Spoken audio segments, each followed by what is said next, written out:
So, I've already introduced myself. I'm John Morrison. This panel will be moderated is Enabling Innovation Through Education, and it will be moderated by me and Maryam Jahanshahi. Jahanshahi? Yes. Jahanshahi? It's actually exactly how it's phonetic.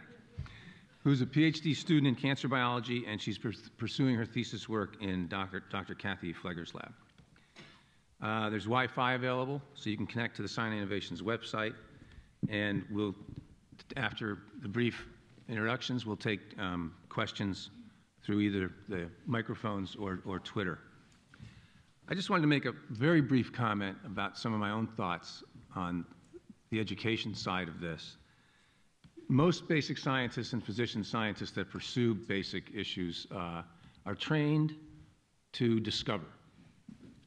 We're the discovery element of this translational continuum that many of you have heard me speak about. And that's important. It's incredibly important, and that'll continue to be our major responsibility. But we want to translate these discoveries. And this is particularly important, I think, for the current generation of students and postdocs. They say this to me all the time.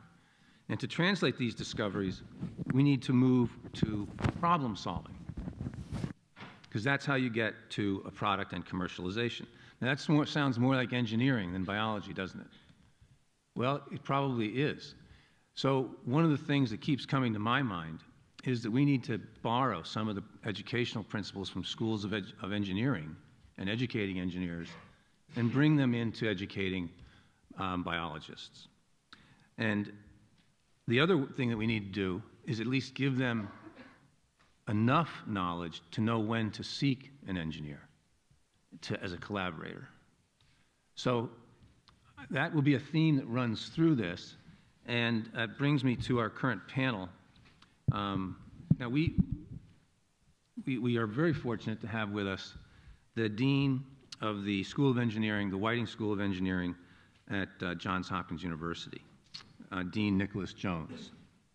And then Elazer Edelman was going to be on this panel. He, as I said, if some of you weren't in here, we'll hear from him tomorrow at 10:15. He wasn't able to get in because of the fog. Ross Kagan has agreed to step in for Elazer Edelman, and Ross is a professor of developmental and regenerative biology and associate dean of the graduate school, and has actually actively participated in launching companies from his basic science.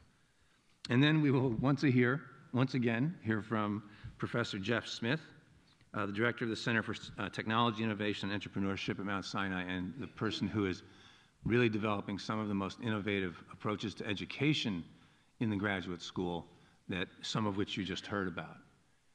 So what I will now do is give each of the panelists a chance to make some comments, and why don't we start with you, Nick? Okay, thank you. And thank you very much for having me here. It's really a privilege to have the opportunity to share some thoughts with you and hopefully answer some tough questions. I'm in my 9th year as Dean of the Whiting School of Engineering at Hopkins. It's a relatively small school. Just a little bit of background, we're about 115 faculty members, 1,600 undergraduates. We have about 900 full-time graduate students, masters and doctoral.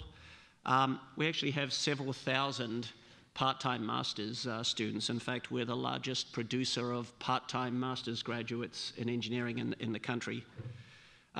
Johns Hopkins, as many of you may know, was established in 1876 as the first research university in the United States, has had obviously a great history of research breakthroughs, probably best known, of course, in areas like medicine and public health, but I like to think in engineering also, and there's more to come.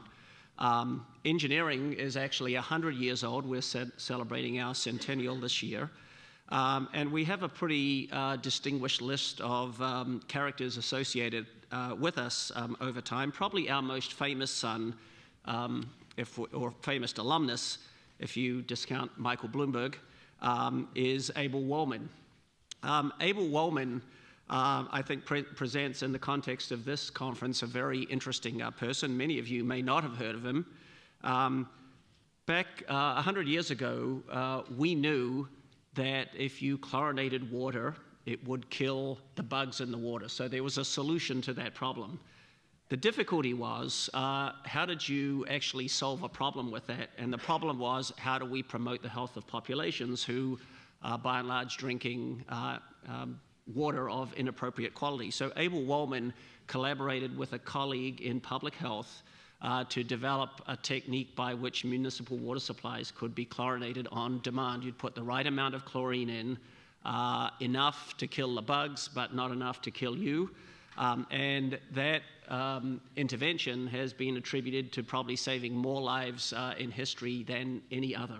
Clean water is kind of important. A little bit later, starting in the mid-1930s, one of my predecessors, the Dean of Engineering, a fellow named Bill Cowenhoven, began a series of experiments looking at the effects of electrical current on living tissue. Not dead tissue, that would be Frankenstein, but living tissue. Sounds a little odd. He worked with collaborators down at the School of Medicine. His work, after a couple of decades, ultimately led to the deployment of the first electronic defibrillator. And as a side piece of that, he perfected techniques that we now know as CPR. This represents really one of the first major collaborations between engineering and medicine. I like to refer to that as phase one. And 50 years ago, we went into what I would call phase two. And a group of like-minded faculty from our two campuses, from engineering and from medicine, felt that they could build on this model of Cowenhoven, and maybe by working together, engineers could develop cool things for clinicians and medical researchers to use. That was when we established, at the time, a pretty radical concept, which was a Department of Biomedical Engineering, first in the country. And it has been a terrific department in the 5 decades that it has existed. And it really was engineers applying techniques to solve problems that were provided to them by clinicians. About 20 years ago, we evolved that model a little further and entered an era where we formed a lot of interdivisional institutes and centers. These were interesting because they represented opportunities for engineers and clinicians to really come together and solve the problems together, rather than the engineers being the journeymen, if you will, solving the problems that were handed to them. And then I think we're on the cusp now of entering what I call phase 4, where engineers, clinicians, medical researchers, public health professionals, nurses, sociologists, anthropologists, are coming together and actually defining the problems themselves as a group. Rather than just solving them, they're actually coming together to define them in ways that they couldn't be defined before. So we're pretty excited about where this has gone. And the way I describe it, it sounds easy. It sounds like it was planned, and everything just went according to that plan. But it's really hard. You heard this morning from your dean, who identified a number of areas of focus that are necessary. It requires commitment at all levels for this to succeed. Students, faculty, leadership, including the upper administration of the institution. It requires frameworks that promote collaboration and innovation, such as an appropriate strategic plan and reward systems. It requires continuous evolution of culture that is built on trust among all involved. For example, as you've heard from other speakers this morning, it really requires individuals to check egos at the door and be willing to accept and embrace that they are part of a team. And I would be the first to admit, as a Dean of Engineering, that engineers haven't always had a great track record of doing this. There has been a little bit of a tendency among some to ride in on a white horse and say, the engineers are here, what's your problem, we can solve it. I think we've moved well beyond that model. It requires a more entrepreneurial approach to problem solving. Sometimes the solution needed starts as probably the most radical one of the bunch. It requires an acceptance that ideas will fail. It requires a willingness to take personal, professional risk to try approaching solutions to these problems in different ways. And a sidebar question I would ask, are academic advancement processes properly aligned with those types of risks? And, by the way, it requires business plans. We've found that developing business plans around a lot of these ideas is critically important. There's much more to be done. I'm very excited. I love my job. Big data was mentioned this morning. We're very fortunate in our school to have both the computer science department and the department of applied mathematics and statistics, both of which are fully engaged in this problem, and we're taking on all kinds of interesting problems around big data, including issues like global water challenges and others. It's going to require innovation and collaboration at an even higher level than we've seen before. And I can say that, by and large, faculty and students in engineering are really excited about the concept of finding solutions to problems, as opposed to busily developing solutions and then running around and trying to find problems that they might be applicable to.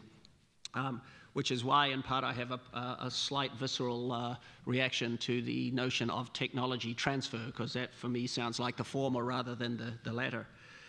John also asked me just to say a couple of words about technology commercialization, and I'll be very brief to finish off. This is part of this spectrum. If you're going to be in the game of trying to solve real problems, you need to have vehicles and mechanisms by which the discoveries that are made in your laboratories are actually ultimately find their way into the market place. I think we contract part of our mission of research in the public good to just research. If you think about just research, you can be content to leave the discoveries at the lab bench or published in a journal. If you really retain the concept of research in the public good, we have an obligation, I think, in schools like ours and institutions like ours to ensure that those discoveries actually get out and do good for the public, and they do that through commercialization. So to that end, over the last several years, we have developed an approach to this, which Hopkins, as an institution, has not been particularly good at in engineering. We've tried to take this on for our faculty, students, and staff. We've developed a small accelerator. It has a name. It's called Fast Forward. And it's really the core of a technology development ecosystem or infrastructure that includes training, partnering with external entrepreneurs and investors, and so on. It's focused on physical technology, actually building things, rather than information technology. Not that we don't like information technology, but just there are many places where IT can be developed in our state. We didn't need to duplicate that. And it's really very, very exciting. We've only been up for about 6 months, but we're looking to get a number of startup companies in that within the first year. And I guess I can stop because a lot of the challenges with that have been raised by other panelists and speakers already. It's not easy, but what we hope to gain out of this, I think, makes it all worthwhile. So. All right. Thank you, Nick. We'll move on to Ross for Ross's brief comments. Sorry. No, Nick, you were great. I've heard Ross before. I have to remind him to be brief. Thank you very much. Really? So, well, it's hard to follow on that. So I'll just keep this brief, and it's going to be more personal because of the three of us, I'm most of the amateur. So I'm Ross Kagan. I'm a professor and also associate dean of the biomedical school here at Mount Sinai. And just in reflecting on a few things I wanted to say before I stop, I was trained at a PhD at Princeton, and I'm old enough now actually to have, sadly, a view across of how science has gone from sort of the pre-big money to the big money science that we are now. So when I was a graduate student at Princeton, my entering class was 4, including me. I think they all went on, with the possible exception of myself, to do well. But it was just it was a much smaller enterprise in those days. We actually had, when I say fewer classes, I should amend that to say essentially no classes.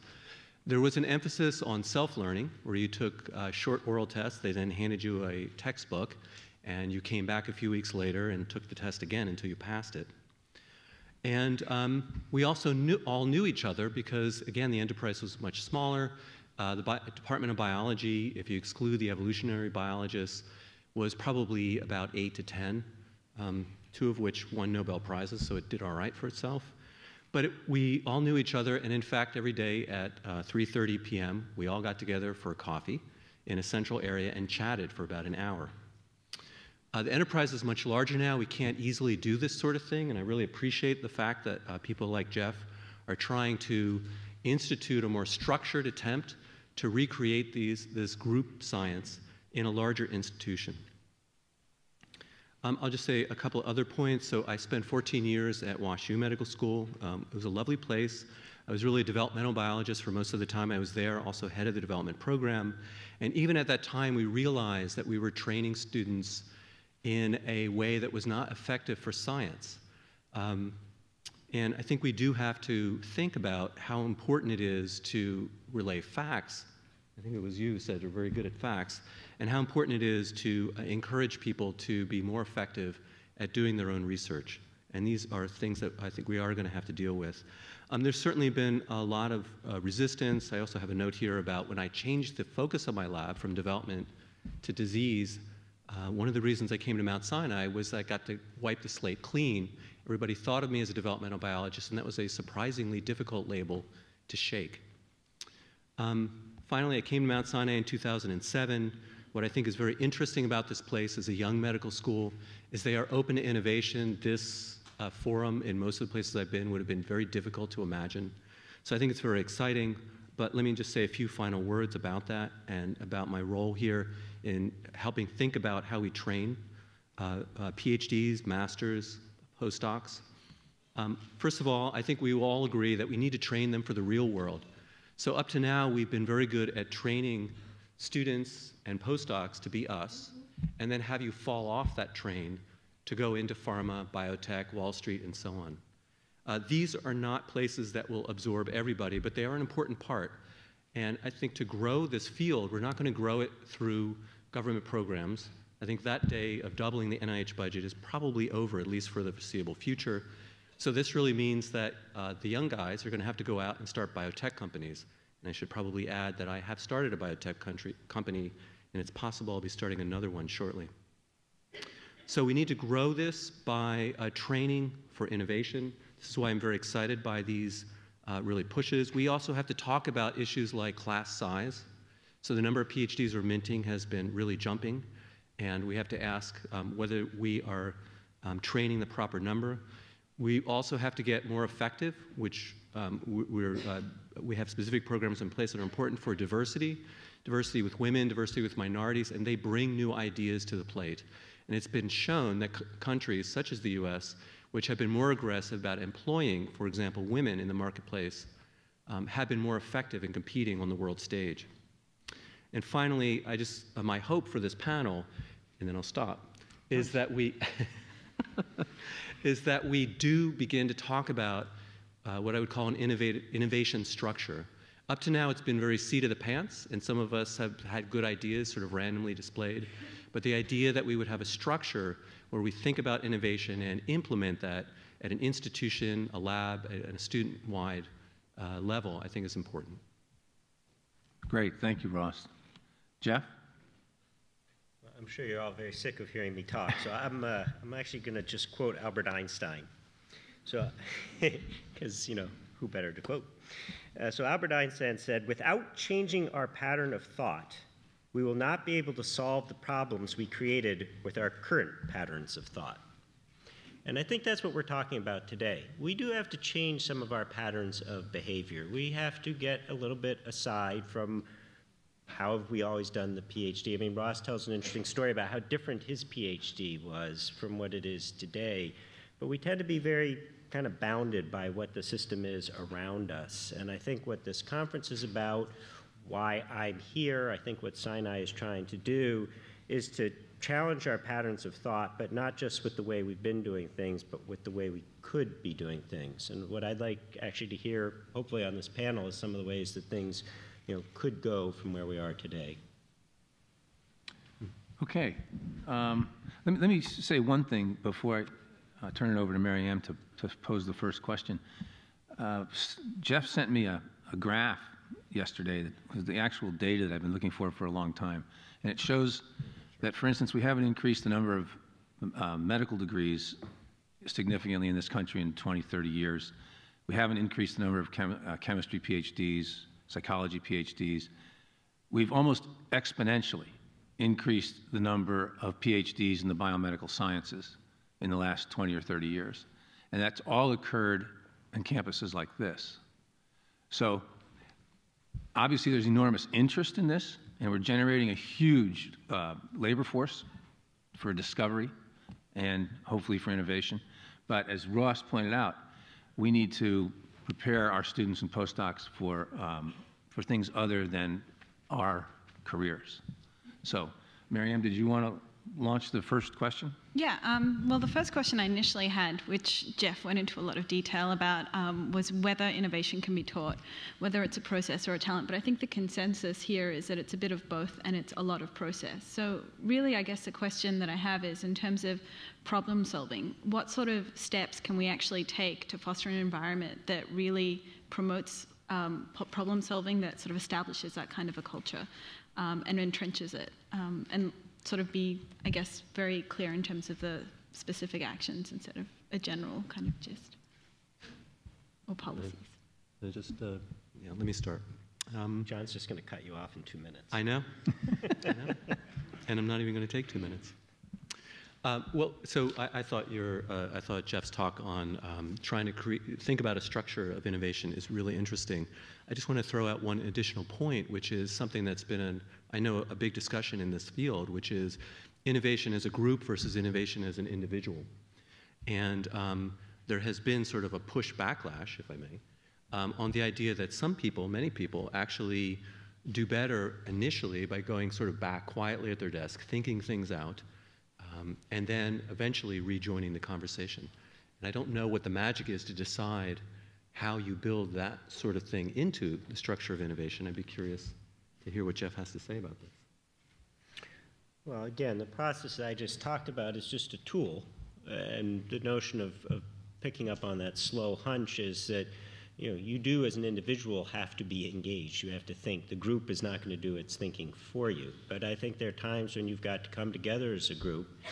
And certainly when you're pursuing technology development in the commercial setting, you are forced to work with the group. You're forced to work with a distributed team. So if you only do well thinking and quietly in your corner by yourself, you're going to have a real challenge about engaging in that process.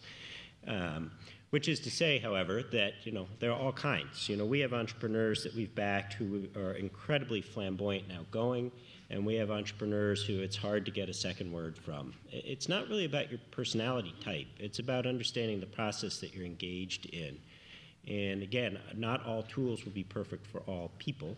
So actually, I'd be interested to hear Nick talk a little bit about what specific tools he thinks may be in the engineering sphere that either have begun to move towards the biomedical sphere or haven't moved to the biomedical sphere very well, and are there tools that we could get access to that would help us? Sure. Well, I think the big one that engineering is characterized with is the notion of design. Engineering is not simply applied science. It is beginning with a problem and a blank sheet of paper and coming up with the beginnings of a solution. The first step in that process is some of the things that you were talking about before on your list.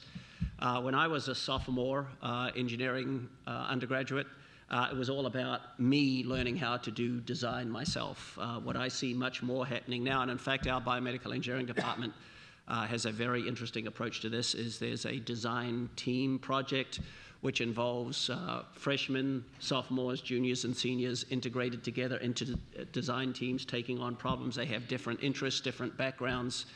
And so I think this concept of design, which has innovation and creativity at its core, pretty much taken for granted in engineering, we'd lost our way for a number of years. It's coming back. I think there's great opportunity to expand that type of thinking more broadly into other areas like this. So I want to get to this first question, but let me just stay with this just for a second, because we have very specific issues surrounding the thesis, the PhD thesis. And we always think, and until this morning, I myself thought that there was a discovery phase that one team did, and there's a problem-solving phase that a different team does. And so you put those teams together, and you can really translate your basic science.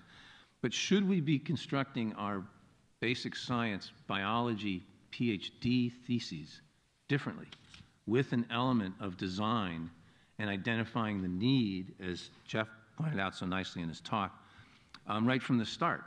Or is that not compatible with a standard PhD thesis in biology?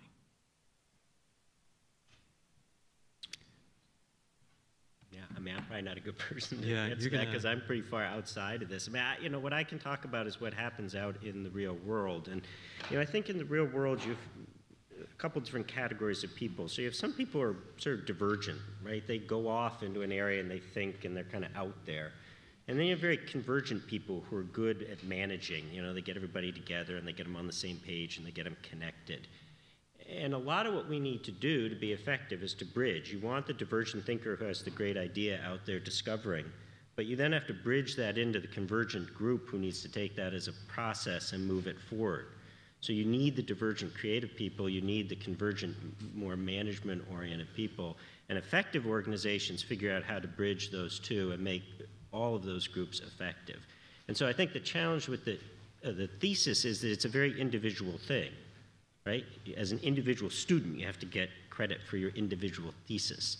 So I think it's always a challenge, and I have young children and I watch them do these group projects in school, and you always get the group where one kid didn't do the work, or one kid does all the work, and that's very hard. How do you grade it? Who do you give credit for? And I don't think that gets any easier at the PhD setting than it does in the grammar school setting. So I turn it back a little bit to the deans here. How do you think about that? How do you address that from a giving credit to the individual student, Nick, when they're in this team project? How do you make sure that people are pulling their weight? If they're not pulling their weight, whose responsibility is to deal with it? The students, the professors? How does that work from a scoring system? Well, traditionally, I think the best, so it sounds like what we're really going back to is a larger organization versus individual labs, right? And I think the best description I've heard of a lab is it's like, or a medical school is like a mall. And you have somebody who heads the mall, but then you have lots of little shops, and everybody's responsible for their own little shop. And the idea is that you would have a competition of ideas, and some stores will succeed and some stores won't. But it's always broken down into those individual bits. And that's been the structure that we've always had. The students sit in that structure and they develop their theses within each store, right? I think if you're going to change that, you're going to have to completely change the structure of how a medical school runs, yeah? I'll just make a quick comment. As this group knows, the only doctoral degree is not the Doctor of Philosophy. You probably have another one here, I suspect, that you offer an MD or something. Well, that's right. There are non-PhD doctoral degrees in other disciplines as well. Many universities, in fact, have doctors of engineering, doctors of science. We have at Hopkins a doctor of public health. These are different from the PhD and have a different focus. So I think there are opportunities within the broad doctoral model to tailor degree programs that are perhaps better suited to the task at hand, just as the MD is. Right? Mm-hmm. Yeah, very good point, Nick. But so Nick, how do you deal with the team? How do you deal with that student design team where you had freshmen, sophomore, and seniors, and how do they get sort of dealt with in terms of understanding their individual progression or movement towards the degree, whatever it may be? Yeah, so there's a more complex assessment procedure which includes a self-evaluation. I should say that the seniors on those teams are the team leaders, and believe it or not, they are actually tougher on the freshmen than the faculty are. Because if there's one spelling mistake in a presentation, they come down on them like a ton of bricks. There's self-assessment, there's peer assessment, there's faculty assessment. They are a big part of the assessment, of course, is the accomplishments of the group itself. But I think in these sorts of courses, there are many other courses in the curriculum where individual performance is going to remain the focus. This is different. And so there's a bit of smearing that goes on, and the assessment mechanisms are just accepted to be different. Well, so Not perfect, but we do have some questions now, and people come up to the microphones if you have a question. I think that's a very good point from Nick that we can learn from other doctoral programs. Is that Yasmin? I can't tell. Yeah, it is. Okay. Hi, Yasmin Hurd. Actually, Dr. Jones brought up one of the groups I had a question about how to include in our education for innovation, and one was medical students. And the other are actually us, the faculty, because we're saying, okay, we're going to teach all this innovation, but most of us, excuse me, as we just heard from a number of people, weren't really trained in that. So how can we improve the education for innovation for our medical students and for our faculty, and making that part of their training here? And making it part of the reward structure. Nick, do you want to take that one? oh yeah, give me the easy one. Yeah. That's a great question. It's hard to as you know, culture changes slowly, and it's powerful.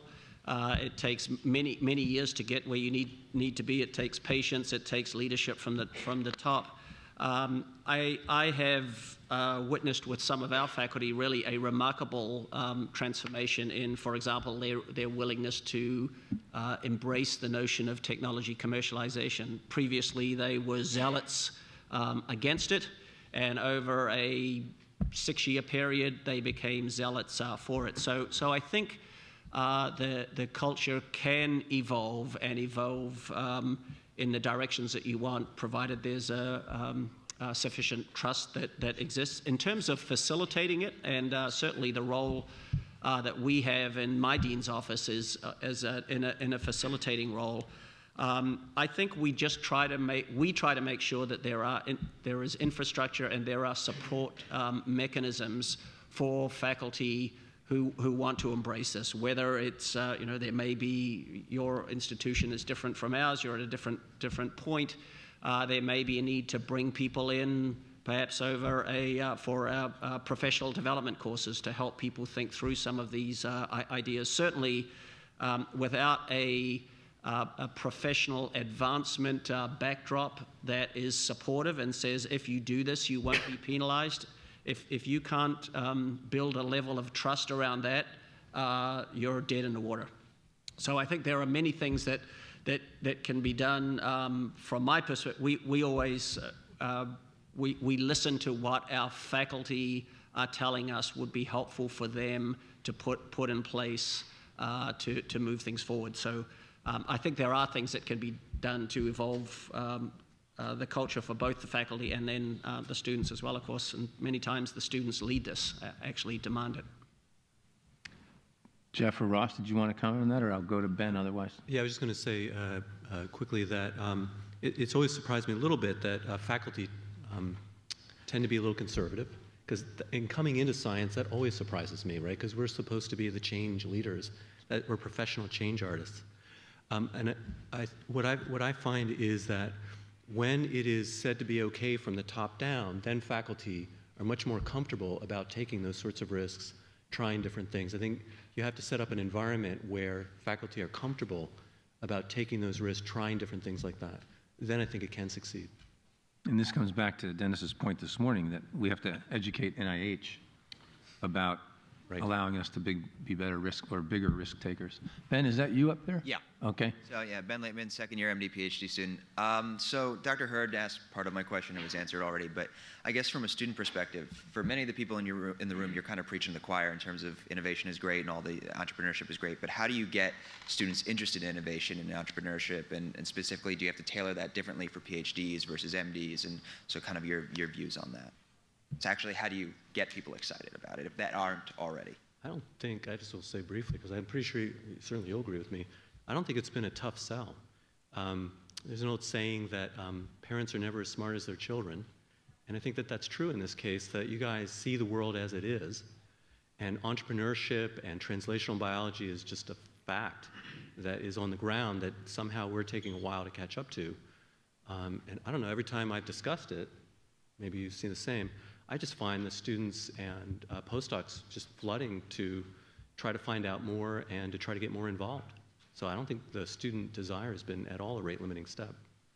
I also think you have to be careful that, you know, if you call it a nail, then you need a hammer, and if all things become nails, you keep hammering at them. It may not be for everybody. You know, there's students who want to come and do basic research, and we need them, and they should do that, and we shouldn't be forcing them into some entrepreneurship track just because. I think you have to tailor it to the student. You know, there are going to be people who have more interest or less.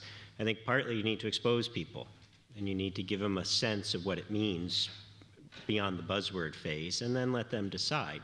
I think there'll be some who will vote with their feet, and that's tremendous. I think some will be more interested in staying on the basic side, and I think that's great too. So it's important, I think, mostly to give that exposure and then let the students move themselves. Thank you. Yeah, is that Dave? David. John, you need some sunglasses, don't you? I do. So David Muller, Dean for Medical Education, and this is a question I think for anyone on the panel, including Maryam. Jeff mentioned patterns of behavior, patterns of thought, and we're talking about education. I wonder to what extent people on the panel are satisfied with undergraduate education and the way in which we bring people to graduate school. And you all look at it, I think, from different perspectives.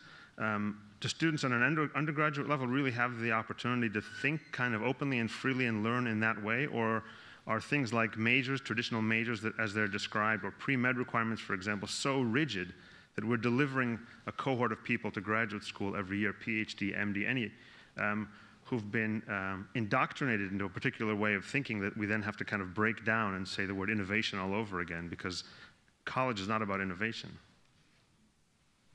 Yeah. Why don't I take a first stab at that? And I would like to hear your impression, Maryam, about that, because you're the closest to undergraduate education. I think David's put his finger on a huge issue. The pre-med education is very, very structured and doesn't allow much time for, let's say, an internship at a drug company. PhD educate, we look for as strong a science curriculum as we can find in our applicants.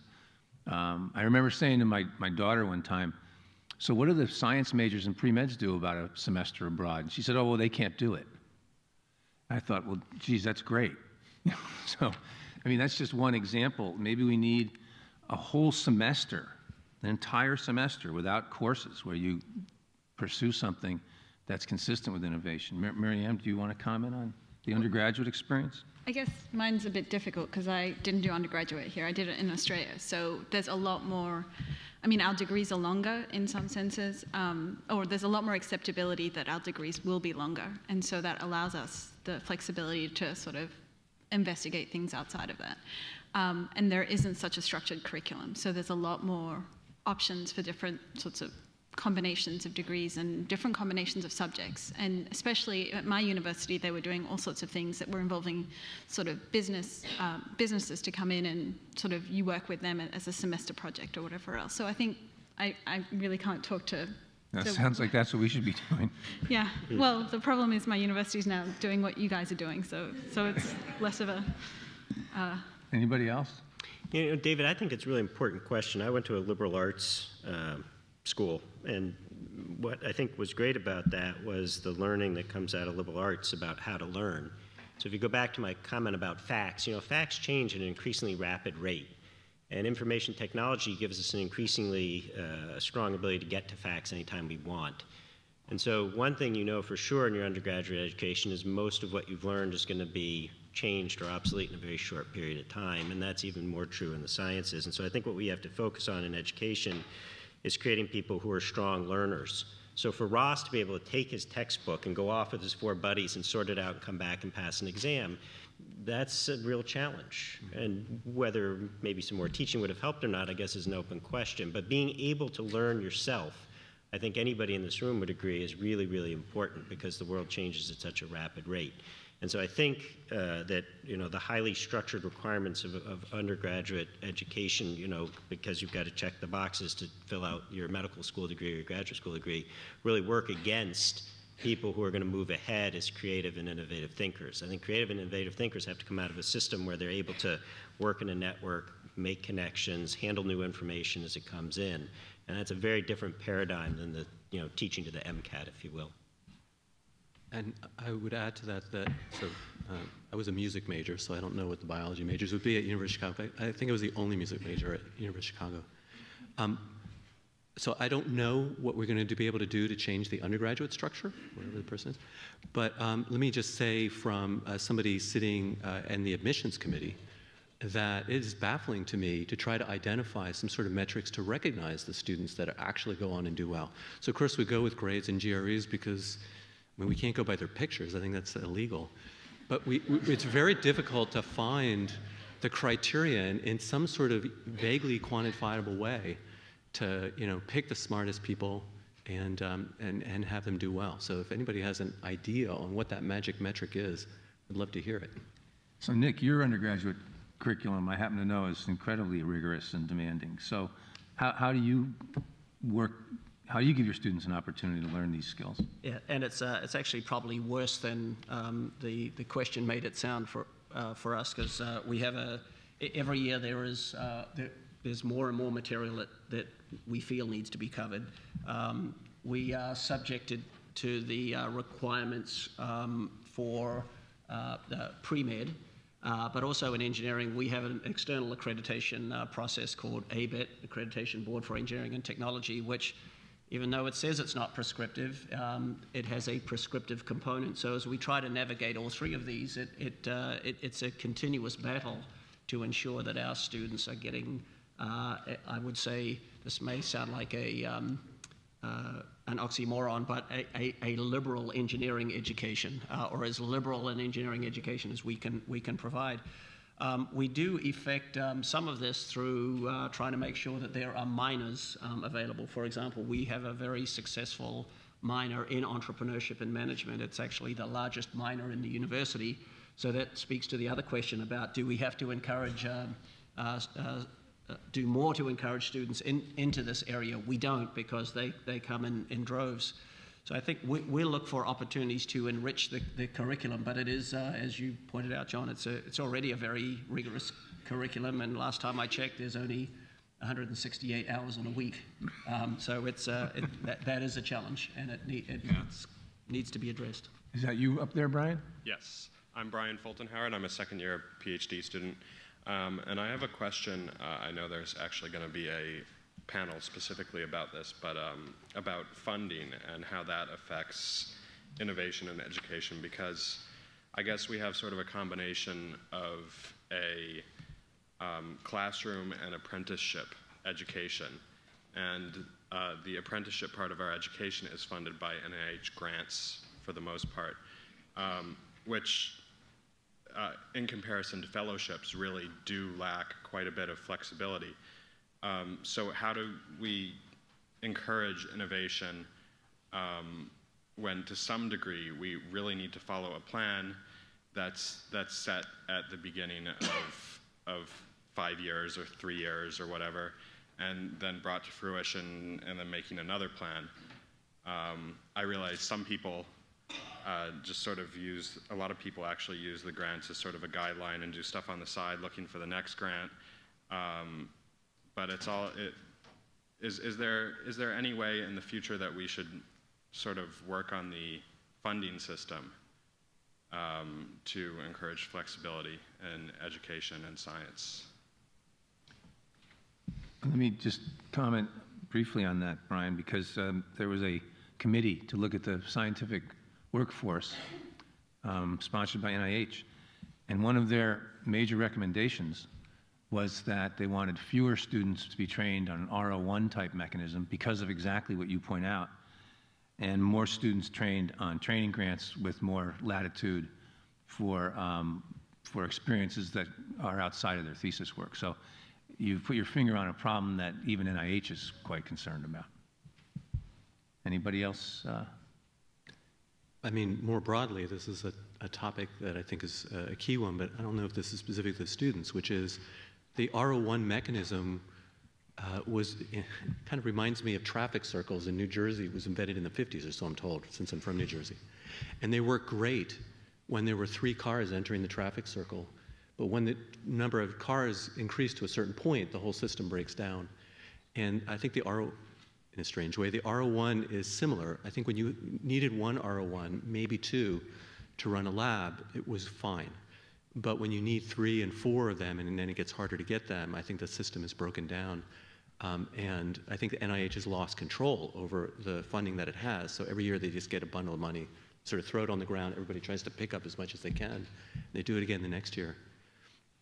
So I would love to see something that I think would benefit the students as well as the PIs, which is going to more of a Wellcome or a Hughes system, where you fund the laboratory, fund the PI, you don't fund the projects, so you don't have to make stories up of trying to guess what you're going to do for the next 5 years. You put people on tracks and fund them that way. I think that would be much more conducive to innovation. It would stabilize the students, and they wouldn't have to be working towards hitting specific aims in a grant and all this sort of thing.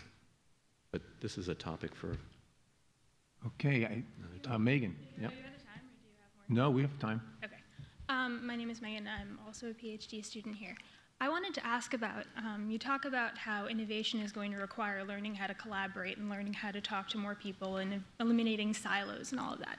And I feel like biomedical institutions like this one almost face a bigger challenge in a way than getting engineers and doctors to collaborate, because of all of the overlap between what a biologist will do and what a doctor will do. And it's almost tempting to see the other in terms of what you can do better than they can do, rather than in terms of their specific strengths. And I feel like that makes it difficult to encourage that kind of collaboration. I was wondering if you have any ideas about how you're going to get past that. Well, it's, you know, I grew up in a family of doctors, medical doctors, and when I first began to get into the life sciences business, that's what I thought about, were medical doctors. And then there were these PhD characters floating around, and I had to sort of learn what that animal was. And, you know, the reality is that it's back to this notion of bridging, right? They're clinicians who really know the clinical side of the world, and they know something about the science, but they don't know it nearly at the depth that you may know it as a PhD.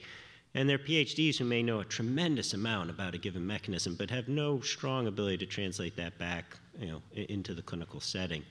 And then there are people who can bridge that gap, and whether it's an MD, PhD, or an MD who's done a lot of science, or a PhD who's forced himself to learn on the clinical side. So again, I think the answer is that you have to find your place in the network and then figure out what else you need around you to be successful. And it isn't typical that the single individual is going to be able to, you know, do all those different things. And on any project that we've worked on, and as I said earlier, the vast majority of things that we've started with have been preclinical, you know, it's required a whole team of folks. And for the most part, the people that get involved in those projects somewhere along the way have figured out that they're interested in doing the technology development, that they're interested in working in the team, that they're interested in learning how to speak to whatever they're not. And, you know, traditionally that's just happened in a rather haphazard fashion. And I think what you're hearing up here on the panel today is beginning to grope towards an understanding that there are ways we can do this better in a more structured fashion. And again, I don't think it'll be the right answer for every situation or every person, but I think for many, it will provide training such that when you get a little further in your career and you're trying to sort out, you know, do I have a handle to take it this far myself, or do I need to take it this far and then really bring in somebody else with different expertise? You can make those decisions better. Could I? Sure. Just a quick response to that. One of the mechanisms that has been successful for us is, I'll give a specific example. We formed an Institute for Nanobiotechnology, which has really been quite successful. The co-directors of that institute are provided with resources, i.e. money and space, that they can allocate as they see fit. We don't, the deans of the schools involved, which is 4, don't get into the weeds. Those directors themselves and their leadership team made conscious decisions to strategically allocate those resources to efforts which brought people together. So if you came forward with a sort of a single discipline, single investigator, or 2 people working in the same area who wanted to be a team, not that there was anything wrong with that line of inquiry, it just didn't fit what we were trying to accomplish with the Institute. So there were requirements placed sort of as conditions of existence almost that that these collaborations would take place across, in our case, divisional boundaries. It was sort of you had to squeeze the tube pretty hard for the first few months to get that to start to flow. But once it did, and people developed a trust and felt that their efforts were going to be rewarded, they were starting to see that you or the people down the hallway were actually getting good outcomes from that approach. It started to flow. So it's not something that you can necessarily throw a switch on, but the culture can evolve with time, with the right incentives in place, I think. Yeah, and I just want to amplify that. So my lab has working more and more with clinicians, and they sort of break into two groups: those that are excited because they're frustrated that they can't do enough for their patients, and really like this idea of putting together basic researchers and a team of clinicians, and those that find it to be basically a big hassle to collect tissue from patients, having to get all the proper paperwork done, and really aren't interested in doing it. And I think to that second group, clearly there has to be some sort of education in a sense that, yeah, you're not going to get a benefit today, but that there is a real reason why an institute would want to do these sorts of things. So I agree, education is going to be important in that point. I think we have time for the one last question on the left. Yes. Hi, I'm Yana, a postdoc here. So kind of bringing it all together, we have mentioned some of the undergraduate education as well as some of the apparent gaps during graduate education. Could some of those issues be addressed by facilitating, let's say the graduate school facilitating internships at companies the way colleges do? Yeah, it's a great ending question. We are doing that. Ross may want to comment on that. And I thought you were going to go somewhere else, actually. I thought you were going to go to the postdoc experience, where we really absolutely have to do this, and have to work more on employment opportunities and career training for the postdocs. And it should involve going and visiting corporations and various other opportunities. Ross, you want to close on this one? Sure. And I should say this is something that's a big interest to John and to Jeff and to Basil, myself, and others. Absolutely. It would be fantastic, and we will do this, where you have your PhD for some students, as they want it, will be a shared PhD. But there are challenges. I'm using that word now. And for example, it's great to work closely with a biotech in a shared PhD, but what happens if the biotech folds halfway through your PhD? So there are things that we have to consider, but having given that, there's nothing better than to have direct experience and, as an extra bonus, to create relationships with pharma, which I think is also going to be important when you, and I know you have an interest in this, when you decide you want to go into that world, to already have people that you can go to enter that field. Absolutely, I think it's a great suggestion. So let me just, one logistical point, remind everybody that lunch will be at the breakout venues, and you should bring your badge if you're hungry, because then you'll get lunch. And please join me in thanking our wonderful panelists.